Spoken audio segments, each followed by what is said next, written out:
Welcome back to Leadership Rehearsal. I'm Alex, and I am so glad you are here. Before we get into today's topic, I want to acknowledge something huge. We are past the halfway point of season 1. Oh my gosh, I'm just so excited and so thrilled to be here. Up to now, we've really been focusing on you as a leader. We've explored what it means to lead people, how to align your leadership to your values, and how to create a space where everyone feels safe to do their best work. That's a strong foundation to build from in the second half of the season. So where are we going to next? We're going to explore the core interactions leaders have with their teams. That's feedback, performance, and career development. And all of those conversations, they don't need to be standalone meetings. They have a home, and that home is the one-on-one. So if one-on-ones are that important, then why does Harvard Business Review research find that nearly half of direct reports describe theirs as suboptimal? Well, here's what I see happen most often. A leader schedules a one-on-one, the team member comes in, they spend the next 30 to 45 minutes running through project updates. The leader may take a few notes, say something like, sounds good, and they both walk out feeling like they just had a meeting that could have been an email. That's what we're changing today. We're reclaiming the one-on-one from the status update and building it into what it's always meant to be, your most valuable and intentional leadership time. Let's dive into rehearsal. Let's start with the bigger picture, because the one-on-one doesn't exist in isolation. It's just one tool in your leadership toolkit.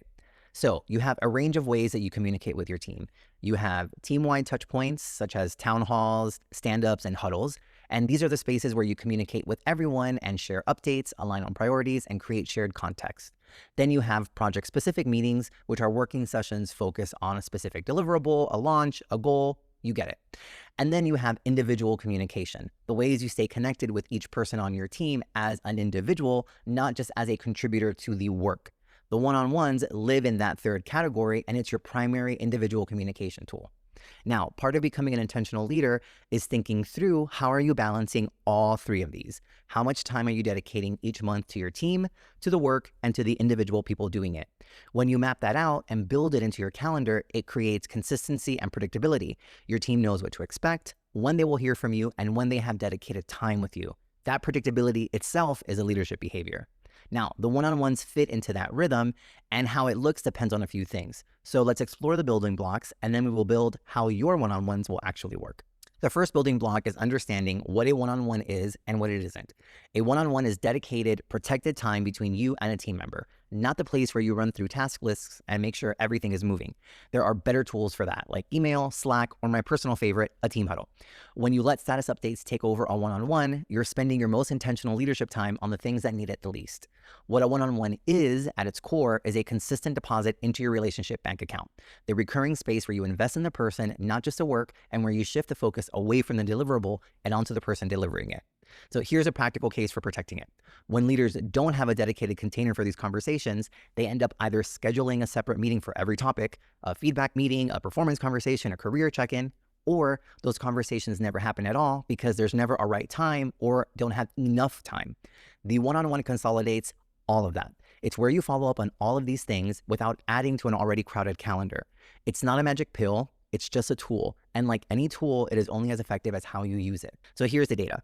Gallup has found that a manager having one meaningful conversation per week with each team member develops high-performance relationships more than any other leadership activity. So that is what you're striving for with your one-on-one. You're creating an intentional conversation on a regular cadence where you are seeing the person in front of you versus the work. Now, the second building block, frequency and duration. The floor is once a month, every person gets a structured one-on-one that does not get bumped when your calendar fills up. Within that monthly rhythm, at least one meeting per quarter needs to be dedicated to performance and development. And we're going to talk way more about that in the next section. Beyond monthly, frequency scales with your team size and how much other dedicated time you already have with each person. A team of 4 makes weekly one-on-ones realistic. A team of 15 makes weekly impossible. You'd spend your entire week in one-on-ones before you'd ever get anything else done. For larger teams, biweekly or monthly is more sustainable. But the question remains, across all the touch points I have with this person, how much of that time is actually focused on them and what they need? The less of that you have, the more your one-on-ones need to carry. Duration follows the same logic. I've had one-on-ones that were 60 minutes and ones that were 30. It depended on the team member, where we were in our working relationship, and how much other time we spent together. If I was in multiple project meetings with someone each week, our one-on-one was 30 minutes. There is no universal answer, but there is a right answer for each person on your team, and it's worth thinking about individually. Now, after saying all of that, here's what I leave you with. Frequency matters less than consistency. Whether you meet weekly or monthly, what builds trust is showing up at the same time, in the same space, ready to use that time well. A consistent one-on-one that people can count on is worth far more than a frequent one that gets canceled.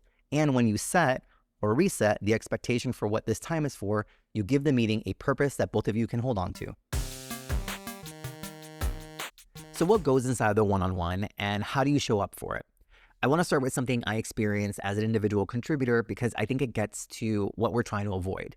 I had leaders who would come into the one-on-one and say, "This is your time. What do you want to talk about?" On the surface, that sounds right, and they weren't wrong. It is my time. But by not providing any guidance or structure, they left all of the work to me. If I didn't surface something, neither did they. They had no way to prepare because they handed over the entire meeting and conversation. What that signaled was that the leader didn't have a sustainable approach to the one-on-ones, which meant the meetings were only ever as effective as what I brought to them.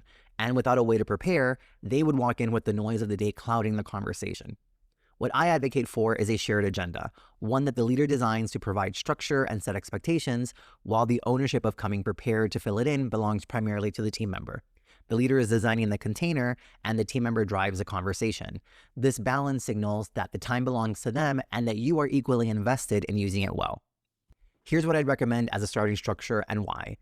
I'd open with a section on wins from the last one-on-one. This is a great way to start the conversation by celebrating and providing recognition. Then a section for what they're going to be working on that week. This allows you an opportunity to align on priorities and redirect if needed. A section for roadblocks and concerns, and then a section for feedback and personal development, which could be feedback they have for you, progress on something that they're working on, or a skill that they want to learn new. Then a section at the bottom that's yours. This is where you might put follow-up questions and anything that you want to address.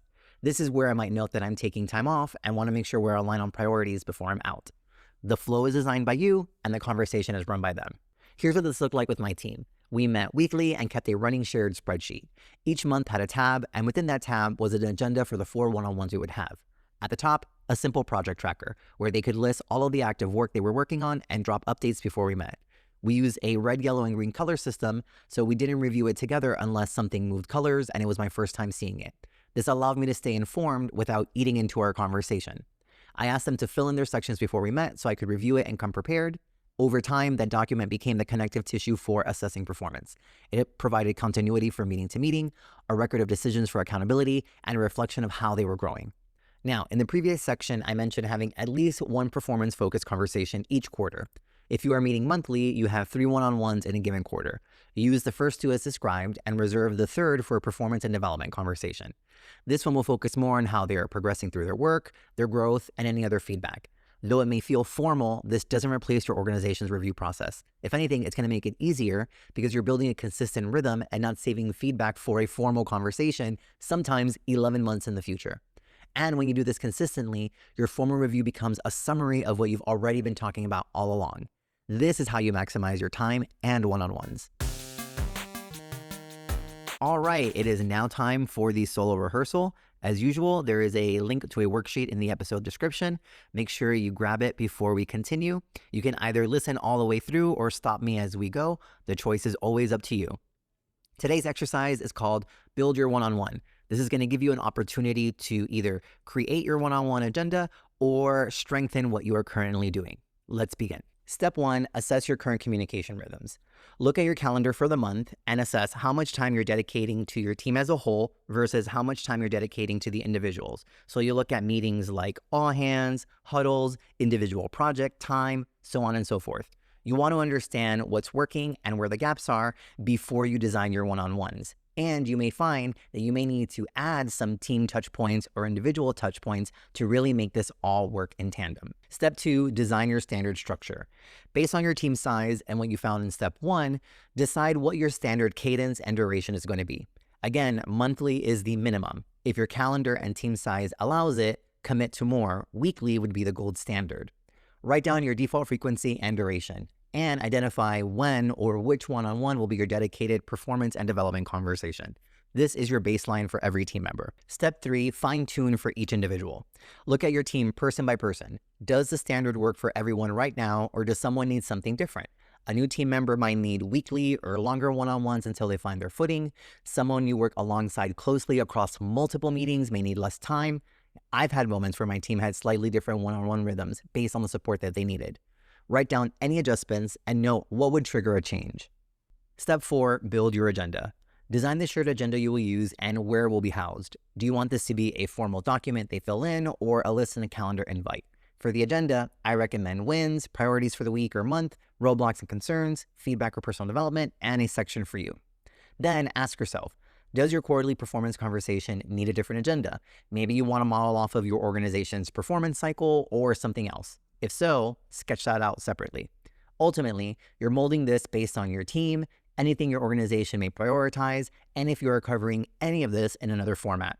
The focus is always on your team member though. That doesn't change.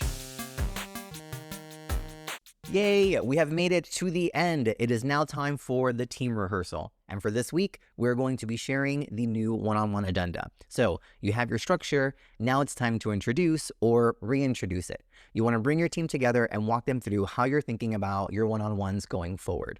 This is a great opportunity to reset expectations around one-on-ones and to bring them in before we all commit to this new cadence moving forward. You do not need to over-explain it. You just need to open the door. Here's a sample script. I've been thinking about how we use our one-on-ones and want to make sure that they're effective for both of us. I'm going to introduce a shared agenda so that way we both can come prepared. And here's what I'm thinking for the structure. I want your input. Is there anything you want to add or anything that would make this more useful for you? Then let them respond. Your first few one-on-ones are going to feel like experimentation, and that's exactly right. What happened with my team was, as we went through our one-on-ones, we eventually found a section that we rarely used, so decided to remove it entirely. That's an okay thing. The structure is going to evolve. It means that both of you are invested in this and want to make sure that it is truly useful. What you want them walking away knowing is this is their meeting. You're just providing the container and the guardrails to ensure that the meeting is as effective as it can be for both of you. And for you, I'm hoping you're walking away with a better understanding of how really to maximize your one-on-one and use it for what it is. Intentional leadership time dedicated to the individual, not the work. Well, that's all I got for you today. Coming up next, we're going to be talking about performance management. Specifically, how to look at performance as an ongoing conversation rather than waiting for a formal review cycle. That's episode 7, and it builds directly on everything we've covered about expectations and one-on-ones. If you enjoyed today's episode, subscribe so you don't miss future rehearsals. Follow us on Instagram @Leadership Rehearsal and share your questions or experiences in the comments. As always, I'm Alex, and I'll see you at the next rehearsal. Bye.